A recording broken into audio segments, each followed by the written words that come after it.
Anda masih bersama kami dalam Telisik Hukum dan kita masih bersama Bung Jamaluddin dari Persatuan Pengacara Konsultan Hukum Indonesia DPD Jawa Barat. Bung Jamal, tadi kita bicara mengenai perubahan peruntukan. Namun sebelum kita membahas soal perubahan peruntukan, coba kita kembali tadi bahwa ada aturan yang mengakomodir tentang bagaimana wakaf itu bisa diberlakukan pada produk-produk atau objek, benda bergerak atau benda yang produktif dalam jangka waktu tertentu. Ini maksudnya seperti apa? Iya, memang kalau di dalam rukun dan syarat wakaf itu sendiri, salah satunya adalah tentang barang yang bisa diwakafkan atau benda yang bisa diwakafkan.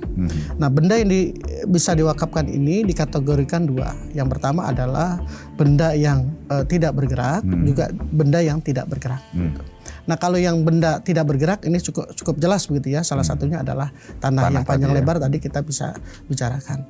Kemudian apa saja benda yang tidak bergerak ini gitu. Ya salah satunya adalah uang, logam mulia, kemudian surat berharga dan lain sebagainya. Termasuk adalah hak kekayaan intelektual gitu. Yang sebenarnya itu hak subjektif seseorang gitu ya, yang ada yang tidak abstrak, yang tidak kelihatan gitu. Itu diatur di dalam hak kekayaan intelektual berupa ide pemikiran segala macam itu bisa diwakafkan ya. Yang selama itu berbentuk produk atau zat yang penggunaannya itu bisa terus-menerus itu dalam jangka waktu lama, tidak cepat, itu bisa diwakafkan. Gitu. Contoh misalkan ya kalau kita ngomongin masalah hak kekayaan intelektual. Misalkan saya seorang programmer gitu ya, programmer. Kemudian saya menghasilkan sebuah bahasa pemrograman gitu ya. Katakanlah bahasa pemrograman under resources open source kernel misalnya. Saya sedikit paham itu ya. Kita punya itu misalkan. Kemudian bisa nggak? Ini kan mempunyai nilai ekonomis gitu ya. Dipakai orang, kemudian dia membeli lisensi, subscription, artinya ada renewal, pembelian dan sebagainya. Ini mendatangkan aspek ekonomi. Kemudian bisa nggak itu kita wakafkan? Bisa, kita wakafkan gitu loh. Selama memang itu bisa menghasilkan aspek ekonomi dan bisa karena hasil ekonomi tadi bisa berguna untuk orang masyarakat banyak gitu ya. Masyarakat banyak gitu. Maksud dasarnya seperti dasarnya itu kira-kira. Kemudian apakah bisa kita lakukan dalam jangka waktu tertentu atau selamanya? Juga bisa. Saya tadi kita bilang kita sudah punya salah satu program gitu ya yang kita sudah daftarkan secara hak kekayaan intelektual kita, kemudian kita mau wakafkan selamanya, tidak ada masalah, atau mungkin dalam jangka waktu tertentu. Tujuannya adalah untuk membantu proses pembangunan madrasah atau sekolah gitu atau perguruan tinggi, itu bisa dilakukan. Nah, makanya ini memancing kepada para intelektual gitu ya, bahwasanya berwakaf itu tidak hanya berbentuk materi uang, tapi dengan pemikiran kita, ide-ide brilian kita, kemudian diformalkan, itu bisa berpengaruh kepada kemaslahatan kesejahteraan umum, itu bisa kita wakafkan. Artinya sesuatu benda yang bisa berkembang kemudian menghasilkan manfaat yang bisa bermanfaat untuk orang banyak. Betul sekali. Itu bisa diberlakukan untuk jangka waktu tertentu ya.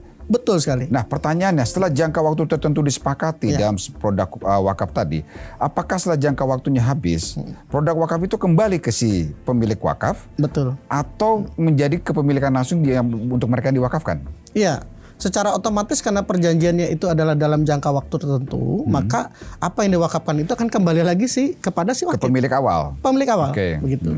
Jadi yang diberikan tidak bisa memanfaatkan untuk selanjutnya gitu ya? Iya, tidak bisa memanfaatkan kecuali ada ikrar baru. Bagaimana kalau misalkan pemberi wakaf meninggal? Ya. Dan dia tidak punya ahli waris misalkan? Iya. Tentunya karena kembali lagi ke dasar tadi ya, legal standing, bahwa wakaf ini adalah salah satu perbuatan hukum. Artinya secara legalitas dia terformal dengan perjanjian-perjanjian. Kalau di dalam aturan itu ada ikrar gitu ya. Ikrar itu salah satu manifestasi daripada perjanjian itu sendiri. Macam ijab atau akad di situ ya. Karena ada kehendak di situ.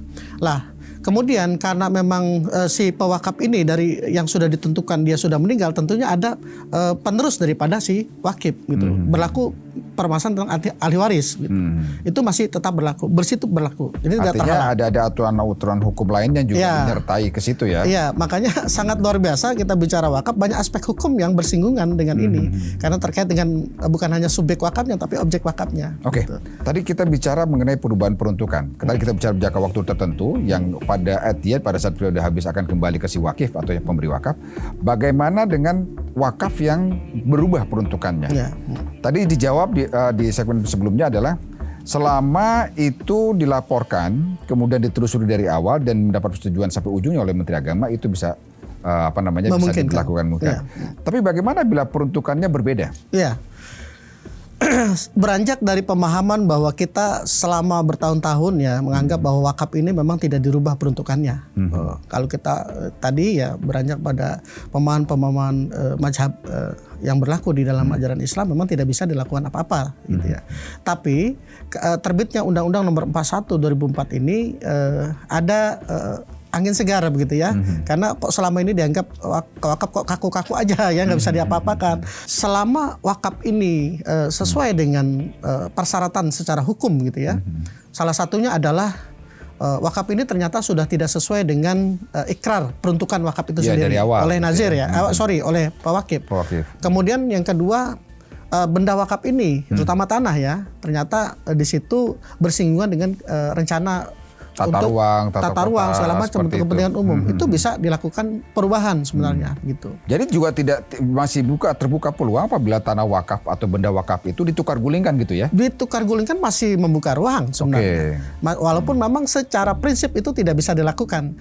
Tapi selama alasan-alasan tadi sesuai dengan perundang-perundangan yang berlaku, itu bisa memungkinkan dilakukan. Karena kan at the end, pada ujungnya adalah wakaf ini diberdayakan untuk kemaslahatan atau kemanfaatan orang banyak seperti Betul, ya. itu. Banyak yang menjadi persoalan berikutnya adalah pada saat tanah atau lokasi atau benda yang diwakafkan itu berubah peruntukan tidak sesuai dengan perjanjian awal. Ya. Tetapi perubahan peruntukan itu tetap memberikan manfaat buat masyarakat banyak. Ya. Itu secara prinsip diperbolehkan nggak? Ya. Ini menarik pertanyaan ini, agak dalam sebenarnya.